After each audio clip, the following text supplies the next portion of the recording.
우리가 사용하는 단어 중에 정말 말 같지 않은 단어임에도 불구하고 우리가 관심이 많고 사랑하는 단어가 있습니다.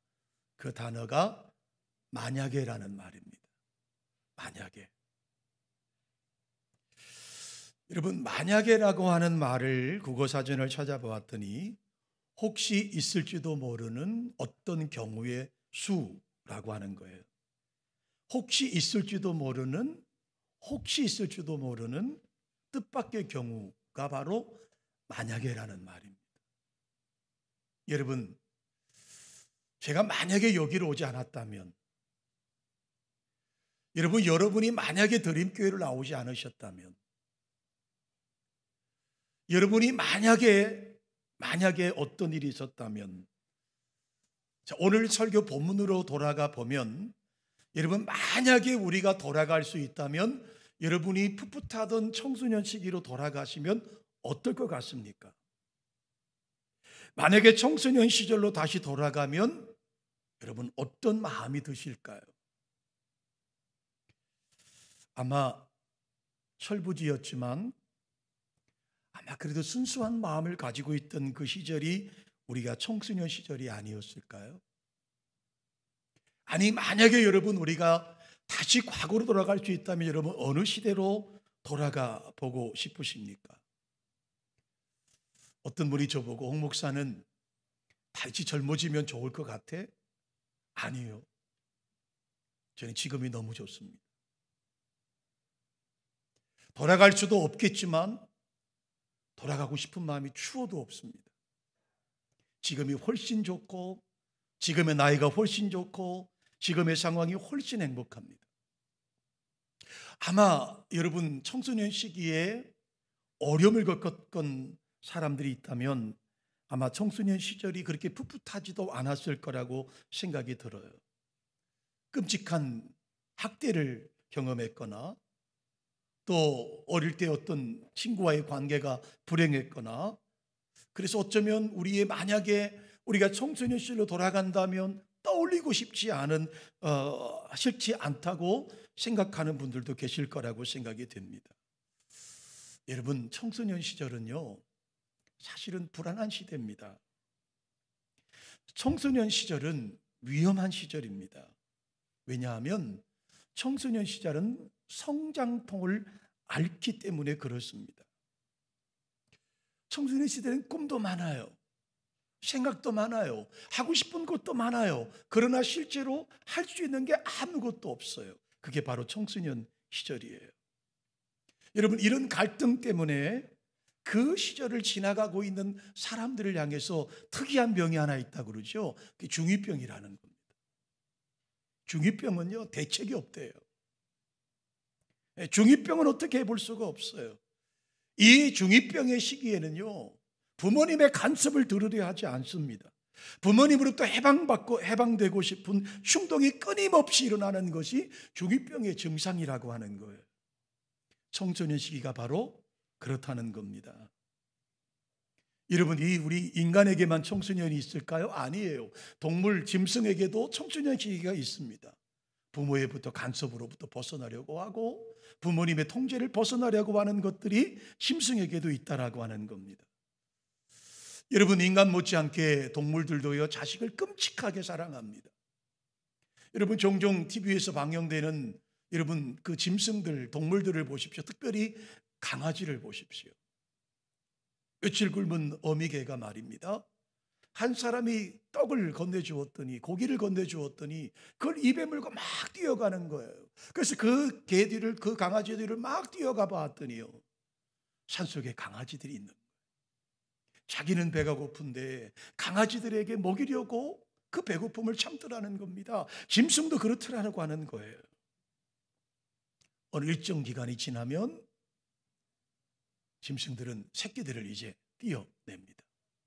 때로는 매몰차게, 때로는 갖다 주던 먹이도 이젠 수톱이 돼버리고 말지요. 이젠 독자적으로 살아가라. 이제 이만큼 키웠으니 내가 스스로 살아가라 라는 과정들을 다 겪는다라고 하는 것입니다. 그런데 여러분, 짐승들은 그런데 여러분 우리는 사실 그렇지 않잖아요. 부모가 보기에는 청소년만큼 자라도 이제 어느 정도 성장돼도 우리는 늘 아기 같은 거죠. 아이들이 생각하는 것도 불안하고 아이들이 행동하는 것도 유치하고 미숙할 수밖에 없습니다. 그래서 늘 불안합니다. 그렇다고 이 어린 아이라고 하기에는 어른 티가 좀 나는 것도 사실이에요. 자신의 의견을 내세우고 또 외모적인 신체도 변화가 있고 자기 뜻대로 하려고 하는 것이죠. 자기의 의견이 받아들여지지 않고 자기가 하고 싶은 것을 하지 못하게 하면 부모에게 대들는 것도 이 중2병 청소년 시기의 모습입니다. 저는 두 아이를 키웠습니다. 우리 작은 아이가 아주 홍역을 치르게 키웠습니다. 다른 집 아이들에 비해서 훨씬 힘들게 키웠습니다. 저는 그때 강단에 올라와서 많이 울었습니다. 하나님, 왜 내 아들이 이렇게 속을 새길까요?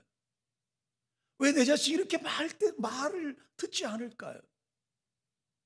제가 우리 성도님들 가정을 돌이켜봐도 우리 아이만큼 속썩인 가정이 아무도 없어요. 지금은 그 아이가 성장이 돼서 올해 벌써 30살이 됐는데 제가 이런 얘기를 아마 영상으로 보면 싫어할지 모르겠어요. 한 분은 저에게 전화 왔어요. 아빠, 그만하시죠? 많이 먹었지 않습니까? 많이 들었지 않습니까? 그만하시죠? 그만할 수가 없어요. 그 아이 키울 때 너무너무 힘이 들었습니다. 중학교 때부터 시작해서 고등학교 때까지 이루 말할 수 없는, 제가 여러분 아이 때문에 중학교 때도 학교에 수시로 불려갔고요. 고등학교 때 수시로 불려갔습니다. 마지막엔 티학 조치권을 취하겠다라고 하는 까지 갔습니다. 그때 그 앉아 계시던 선생님들의 표정을 지금도 잊을 수가 없어요. 그 선생님들이 아이에게 묻습니다. 아니, 너 아빠가 목사라며. 너 아빠가 목사잖아. 내 형은 안 그랬는데 너는 왜 그래? 라고 하는 것이 아이의 스트레스였다는 겁니다. 여러분, 아이들을 키우신 분들은요 다 똑같으실 거예요. 물론 약간의 차이는 있겠습니다만 아이들 키울 때 눈물을 흘리지 않고 키우는 부모가 여러분 어디 있습니까? 어떻게 여러분 자식들이 우리 다 부모 속을 알겠습니까? 저는 지금 나이가 이제 애번 먹었는데도 불구하고 아직도 부모 속을 다 몰라요. 그렇지만 아이들을 키울 때 두 가지 마음속에 우리 마음에 있지 않습니까? 하나는 어떻게 하면 이 청소년 시기를, 이 시기를 잘 보낼 수 있을까? 어떻게 하면 부모의 권위를 인정하고 어떻게 하면 부모에게 순종하는 자녀로 키울 수 있을까? 저는 목사니까 어떻게 하면 우리 자녀가 하나님 아버지를 제대로 섬기며 살아갈 수 있을까가 첫 번째 제 고민이었습니다. 두 번째는 그럼에도 불구하고 이 아이들이 자율적이고 그리고 위축되지 않게 어떻게 하면 자율적으로 스스로가 클 수 있을까가 부모의 고민일 수밖에 없지 않습니까? 자발적으로 모든 일을 할 수 있는 아이가 되면 좋겠다라고 하는 것이 우리의 마음이지 않습니까? 이 이야기를 하다 보면 여러분 하나님의 입장에서 저를 바라보게 돼요. 하나님, 인간도 자식을 키울 때 그렇게 속을 많이 썩는데 여러분 하나님은 어떠실까? 하나님은 저를 정관 땅에 보내셔서 개척하게 하시고 목회하게 하시면서 저를 보시면서 얼마나 속 썩은 일이 많으셨을까? 하나님은 저를 목사로 세워놓으시고 얼마나 가슴을 치며 통곡하신 일이 많으실까라는 생각을 해보게 돼요. 왜요? 저는 저 자신을 너무 잘 알잖아요. 하나님이 인간을 창조하시고 나서 아담과 하와에게 하신 말씀이 뭐겠습니까? 하나님을 경외하라. 하나님을 인정하라. 얘야, 너는 하나님을 좀 알아라. 창조주 하나님이 어떤 분인지를 좀 알고 지냈으면 좋겠다라고 말하셨을 거예요. 하나님은 늘 자신을 인정하기를 원하셨습니다. 그러나 여러분, 하나님은 강요하지 않았습니다. 하나님의 바람은 어떤 거지요? 자발적으로, 자율적으로 하나님을 따라가며 하나님 주신 복을 누리기를 하나님이 원하셨습니다. 그러나 아담과 하와는 그렇게 하지 못했습니다. 그리고 성경의 수많은 역사 속에서 백성들이 다 그렇게 살았습니다. 하나님의 뜻을 제대로 파악하지 못했습니다. 하나님이 얼마나 속이 많이 상하셨을까요? 우리의 자녀를 키울 때 눈물을 흘리듯이 하나님도 저 때문에 많이 우셨을 거라고 생각해요. 우리 때문에 속삭은 것이 여러분 얼마나 많으셨겠습니까? 여러분, 그런데요, 우리가 오늘 본문을 보면서 하나 제가 여러분께 꼭 드리고 싶은 말씀이 있어요. 그게 뭐냐 하면 자율권을 줘야 되는 거예요. 아이들이 스스로 성장되고 성숙할 수 있는 기회를 줘야 되는 거예요. 이 말은 다른 말로 말하면 자녀가 어느 정도 성장되면 놓아주어야 될 때가 우리에게 있다라고 하는 겁니다. 그래야 자녀가 성숙할 수 있어요. 제 절친한 친구, 신학교 때 친한 친구가 있었습니다. 이분은 장애가 좀 있으셨던 저보다 한 살 많은 친구였습니다. 학교를 같이 다니며 참 친하게 지냈는데 이 친구 컴플렉스가 있어요. 자기가 장애가 좀 있다라는 것, 그리고 홍재근이보다 좀 못생겼다라는 게 컴플렉스였습니다. 제가 그 친구보다 장가를 먼저 갔습니다. 그리고 1년 후가 돼서 아마 제가 그 친구 중배를 써서 결혼을 시켰습니다. 제가 그 결혼하는 자매가 야간학부 자매였는데 그 자매에게 제가 했던 첫 번째 조건이 뭔 줄 아세요? 이 친구보다 어머니가 너무 좋아요. 어머님이 권사님이신데 홀로 이 아들을 하나 키우신 아주 훌륭하신 권사님이십니다. 자매님 이 집에 시집 오시면 시어머니 때문에 속삭할 일을 한 번도 없을 겁니다. 그 저와 제 아내가 중매를 써서 결혼을 시켰어요. 그런데 결혼하고 한 3개월쯤 지나니까 소문이 저기에 들어와요. 못 살겠다는 거예요. 이혼하기 직전까지 가 있다는 거예요. 그래 부리부리 알아보았더니요, 이 어머님이 아들을 키울 때 그렇게 인자하시고 좋으신 어머니였는데 제 친구가 장가를 가자마자 배신당했다는 겁니다. 아들, 내가 나를 이렇게 배신할 수 있느냐? 아니, 어머니가 아들이 장가 가면 좋아야 되는데 이 어머니의 사랑이 집착적인 사랑이었습니다. 우리에게 그렇게도 다정하고 그렇게도 인자하셨던 권사님이셨던 어머님이 아들이 결혼하는 순간부터 며느리가 너무너무 미운 거예요. 아들 옆에 가는 것도 싫고 아들과 함께 웃는 것도 싫고 아들과 밥 먹는 것도 싫은 거예요. 아내를 끊임없이 괴롭힙니다. 끊임없이 괴롭혀요. 왜 그럴까요? 아들을 끔찍하게 사랑했기 때문입니다. 아들을 끔찍하게 사랑했기 때문입니다. 여러분, 사람이 사랑하면 사랑할수록 자녀가 떠나는 것을 용납하지 못하는 거예요. 여러분, 결론적으로 말씀드릴까요? 그 가정 깨졌습니다. 그 친구 목회를 포기했습니다.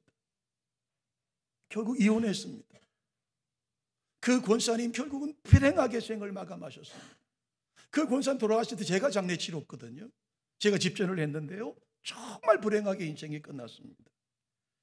여러분, 오늘 제가 12살 되신 예수님 얘기를 여러분에게 드리고 싶은 말씀이에요. 우리 부모님 여러분, 우리 마음속에 늘 언젠가 내 자식이 떠난다는 생각을 준비하셔야 합니다. 그리고 때가 되면 여러분 자녀를 분가시켜 줘야 됩니다. 떠나보내야 되는 겁니다. 그것을 준비하며 키우시는 우리 부모 되시기를 주님의 이름으로 축원합니다. 여러분, 부모의 마음이 어떨까요? 아이들이 자율적으로 부모의 권위와 부모를 공경하기를 소망하지 않을까요? 또 우리 믿는 부모들은 하나님 주시는 참된 축복과 은혜를 누리며 살아가기를 간절히 바라지 않겠습니까? 여러분, 부모의 소망입니다. 우리의 자녀들이 성숙하고 하나님 주신 참된 은혜를, 하나님의 주시는 축복을 누리며 살아가는 것이 우리 모든 부모의 마음이지 않겠습니까? 오늘 본문은 예수님을 통해서 성숙의 과정을 우리 가운데 보여주고 있습니다. 아니, 성숙하는 과정을 우리가 배울 수 있습니다. 여러분, 예수님도 청소년 시기를 보내셨습니다. 오늘 본문은요, 예수님께서 유일하게 청소년 시기를 보낸 과정을 사복음서에 오늘 본문밖에 없습니다. 즉 예수님의 소년 때 시절에 있었던 이야기를 오늘 사복음서의 누가복음에만 언급하고 있습니다. 여러분, 예수님께서는 처음부터 나는 하나님의 아들이라고 이 땅에 오시지 않았습니다. 그렇게 인지하고 있지 않았습니다. 여러분, 예수님께서도 태어나실 때 응애 하고 태어나셨지, 마치 여러분 절에서 말하는 석가모니가 태어나자마자 천상천하 유아독존이라는 말을 남기시지 않은 거예요. 태어나자마자 자기 부모에게 내가 하나님의 아들이다, 내가 하나님의 본체라고 말씀하지 않으셨어요. 예수님은 그냥 어린 아이로 이 땅에 태어나셨습니다.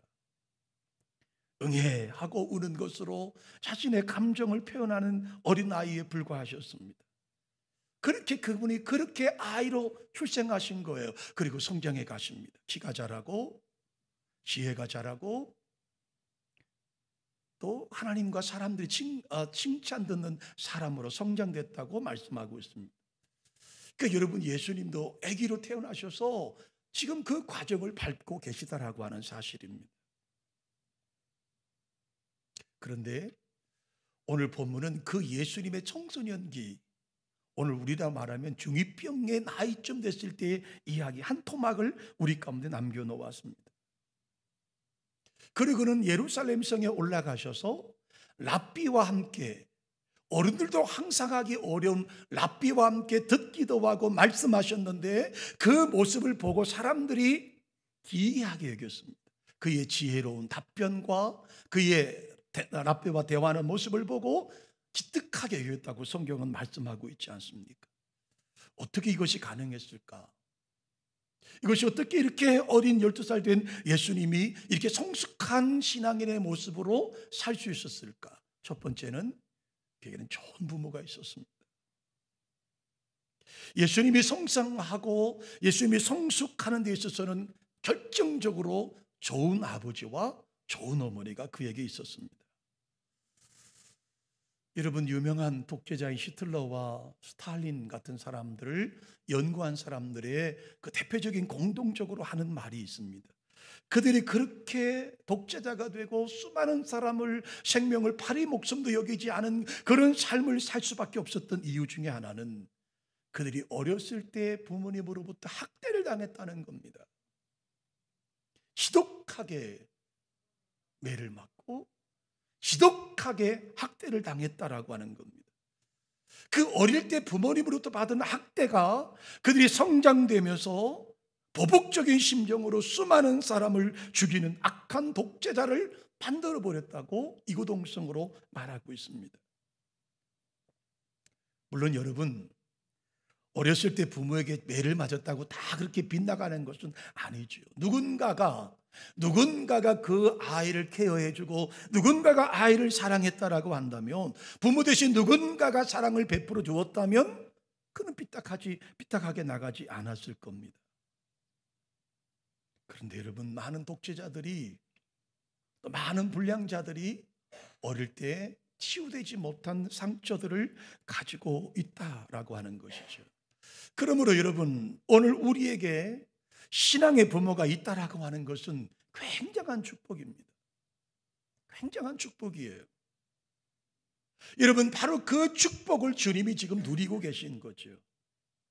예수님의 젊은 시절을 보면 부모님이 예수님을 신앙 가운데 이끌어 가신 것을 알 수가 있죠. 오늘 여러분 본문을 다시 한번 보십시오. 41절과 42절의 말씀에 보면 그 부모는 해마다 6월절이 되면 예루살렘으로 가더니 예수께서 12살 되었을 때 그들이 그 절기의 관례를 따라 올라갔다라고 41절과 42절에 말씀합니다.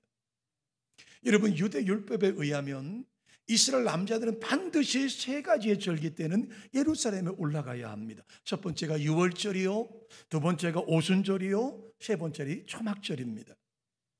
이스라엘 남자들은 반드시 3개는 예루살렘까지 올라가야 됩니다. 그 중에 여러분, 특별히 정말로 그 3개 중에 가장 중요한 절기를 꼽으라면 6월절입니다.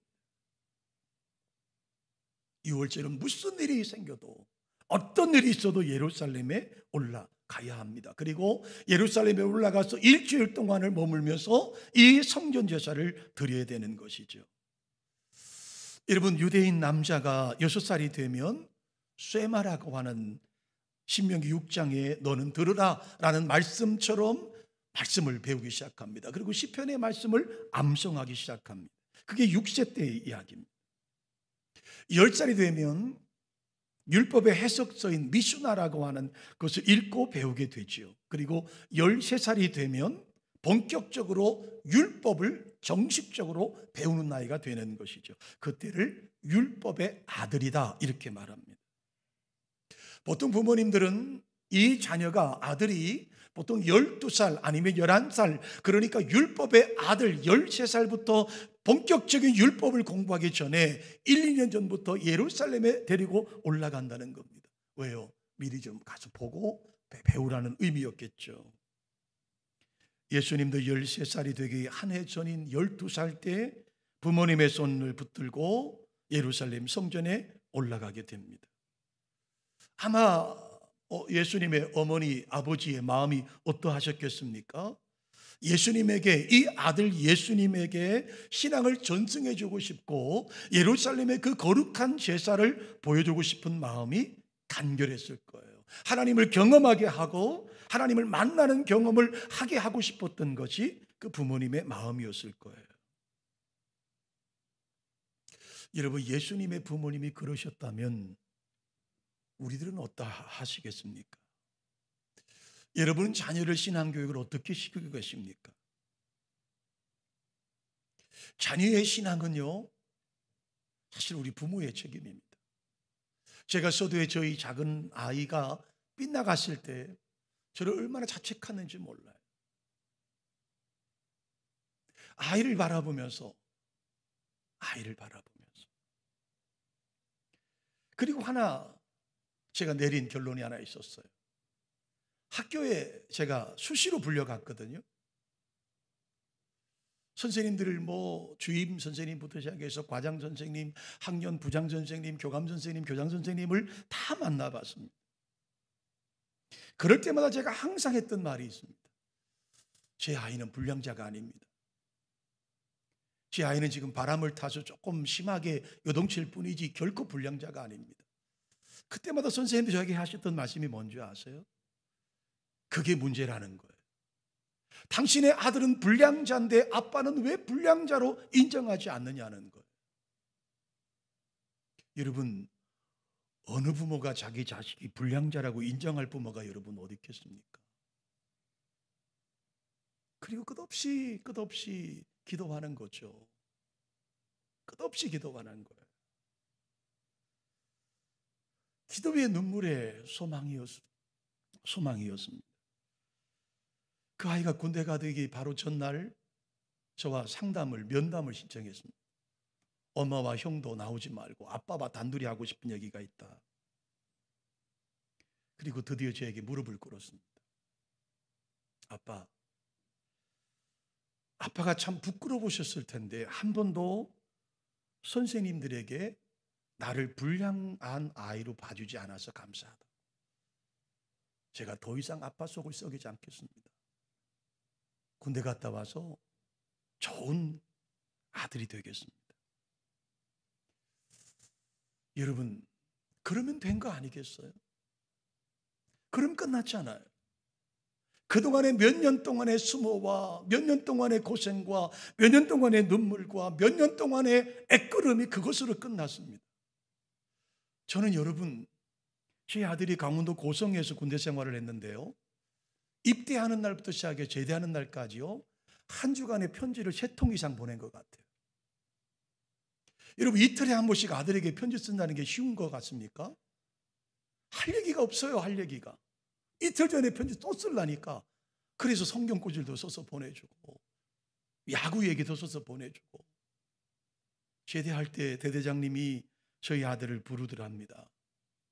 내 군대 생활 역사에 엄마로부터 편지 받는 건 많이 받는데 아빠가 이렇게 제대하는 날까지 편지 보낸 건 너희 부모가 처음이다.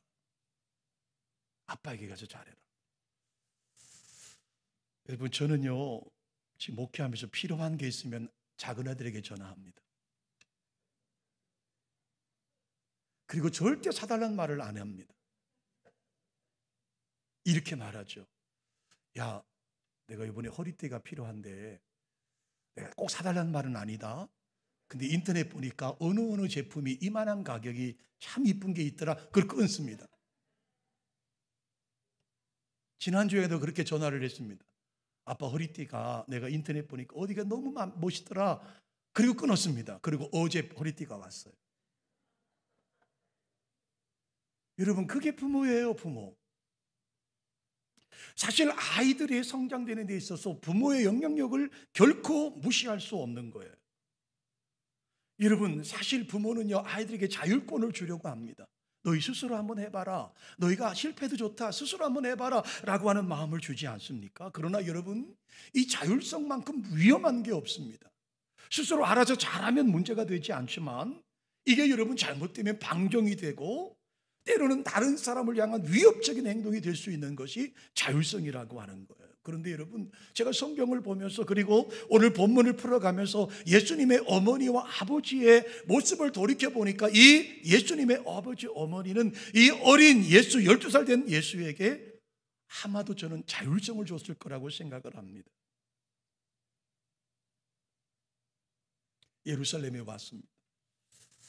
제가 나름대로 추측을 해보면 아마 예수님에게 이렇게 말씀하셨을 것 같아요. 예수야, 너 12살이 되었으니 이제 내가 올라왔으니 성전 곳곳을 돌아봐라. 친구들과 함께 성전 곳곳을 돌아봐라. 예배를 네가 한번 참관해봐라. 그리고 제사장들을 한번 만나봐라 라고 했지 않았겠어요? 그렇게 시간들을 일주일 동안을 보낸 겁니다. 그리고 이제 일주일의 절기가 끝나서 돌아가는 시간이 되었습니다. 여러분, 부모님들은요, 자율권을 줬으니까 당연히 올 줄 알았어요. 친척들 사이 속에 아니면 친구들과 함께 어울려서 내려올 줄 알았습니다. 하루길을 걸어올 때까지도 부모님은 몰랐습니다. 저녁 때가 되어서 확인해 보았더니 아들 예수가 없는 거예요. 얼마나 기가 차겠습니까? 그래서 어떡하죠? 아들 찾기 위해서 친척들을 만납니다. 사람들을 만납니다. 수소문을 합니다. 그리고 물어서 하루밖에 내려오지 않은 길을 3일 길을 걸어서 올라갔습니다. 그 3일 길은 우리 가운데 무엇을 말씀하고 있을까요? 그 어머니 아버지가 얼마나 속이 탔겠어요. 얼마나 많은 사람을 만나봤겠어요. 혹시 예수를 봤냐? 우리 아들 봤느냐고 얼마나 물어봤겠어요. 그래서 3일 길을 걸어서 다시 성전을 올라간 거예요. 성전은 이미 제사가 끝났습니다. 다 각자 고향을 다 돌아갔습니다. 이제 아무도 남아있지 않습니다. 자, 46절 말씀 우리 다 같이 한번 읽어보실까요? 46절의 말씀을 한번 읽어보십니다. 읽습니다. 시작. 사흘 후에 성전에서 만난즉 그가 선생들 중에 앉으사 그들에게 듣기도 하시며 묻기도 하셨어요. 자, 47절이요. 듣는 자가 다 그 지혜와 대답을 놀랍게 여기더라 이렇게 말합니다.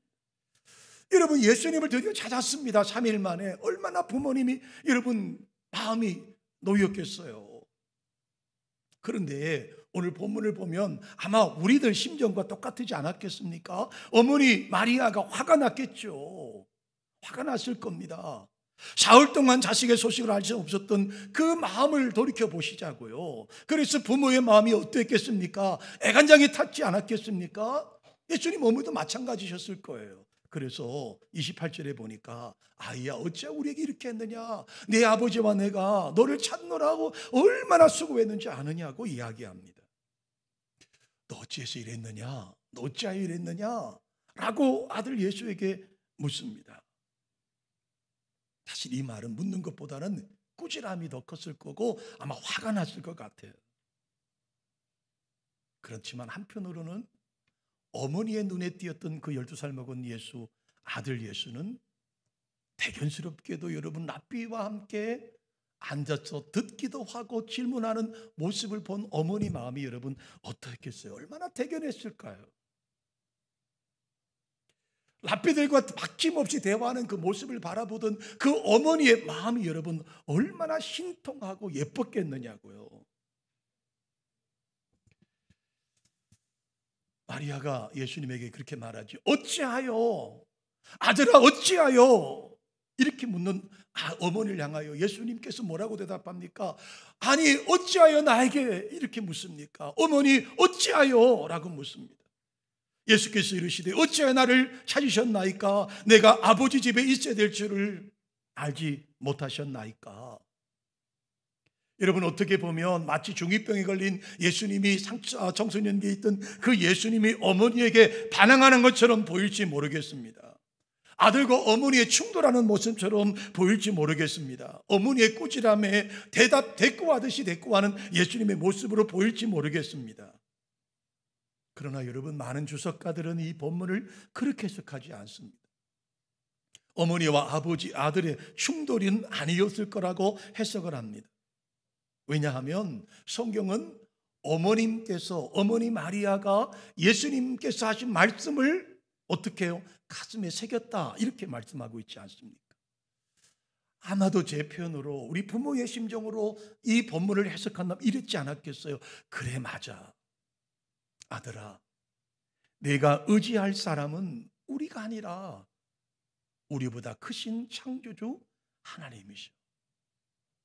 아들아, 그래, 내 말대로 내가 의지할 것은 힘없는 육신의 부모가 아니라 우리보다 더 크시고 능력이 있으신 크신 하나님이신 게 맞아 라고 생각하지 않았을까 생각해 보는 거예요.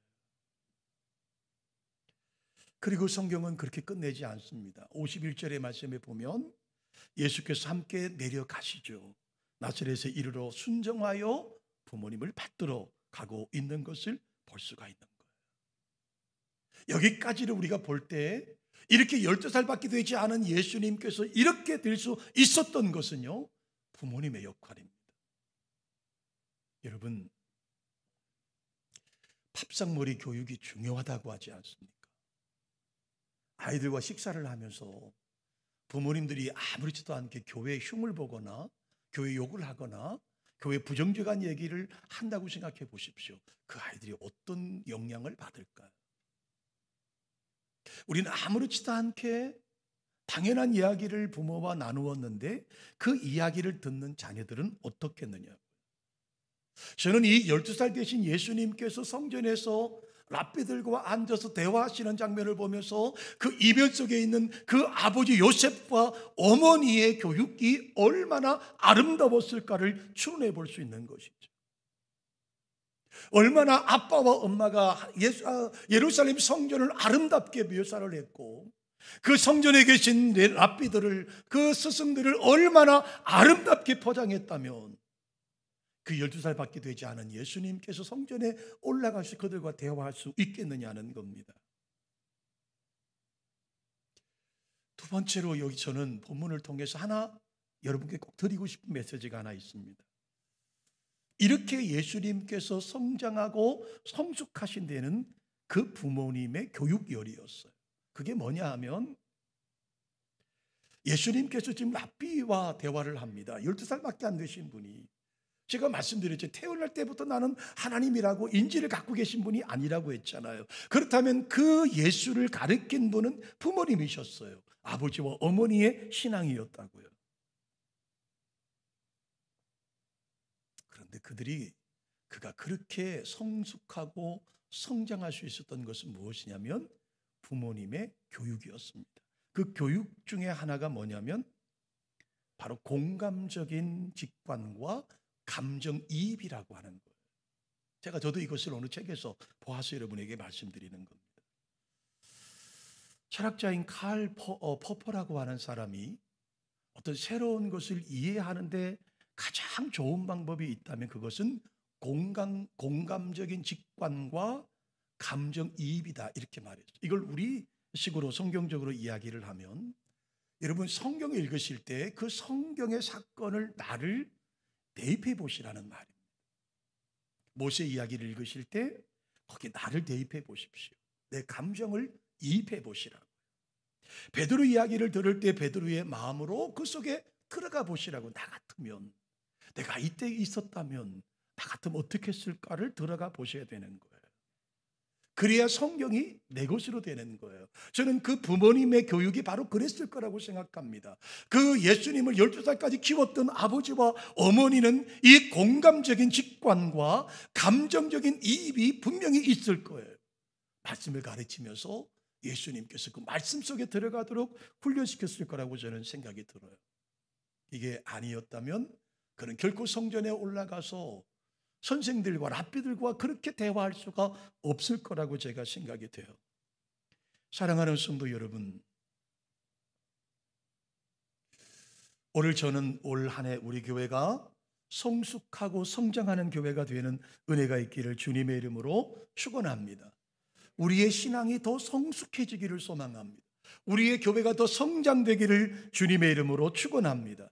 여러분, 부모님은 다 아시잖아요. 자녀들 키우는 게 정말 쉽지 않습니다. 얼마나 어렵던가요? 여러분, 하나님도 마찬가지실 거라고 생각합니다. 나 같은 사람을 목사로 쓰시고 나 같은 사람을 하나님의 자녀로 삼으셔서 얼마나 많은 시간과 얼마나 많은 정성을 여러분 우리에게 투자하셨을까요?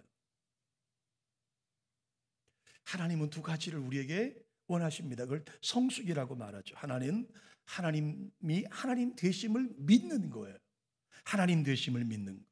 그 하나님의 권위를 인정하는 것을 하나님이 원하십니다.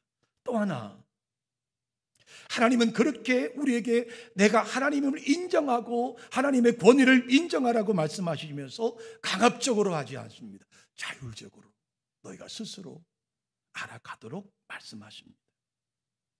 뿐만 아니라 우리가 하나님의 자녀로서 하나님이 주시는 복을 누리기를 하나님은 원하고 계시다라고 하는 사실입니다. 심판받을까 두려워하지 말고 하나님의 벌 받을까 두려워하지 말고 기쁨과 감사함으로 행복함으로 나를 섬기라고 하나님이 말씀하고 계시다라고 하는 사실입니다. 다시 한번 소망합니다. 여러분, 우리 믿음으로 성숙한 드림 가족 되시기를 주님의 이름으로 축원합니다. 어정쩡한 믿음이 아니라, 어정쩡한 신앙생활이 아니라 어정쩡한 인생을 보내지 마시고 하나님과 더 깊이 교제하고 하나님의 그 깊은 사랑을 누리며 사시는 한 해가 되는 은혜가 있기를 주님의 이름으로 축원합니다. 거룩하신 하나님 아버지, 은혜와 영광을 감사하고 고맙습니다. 12살 되신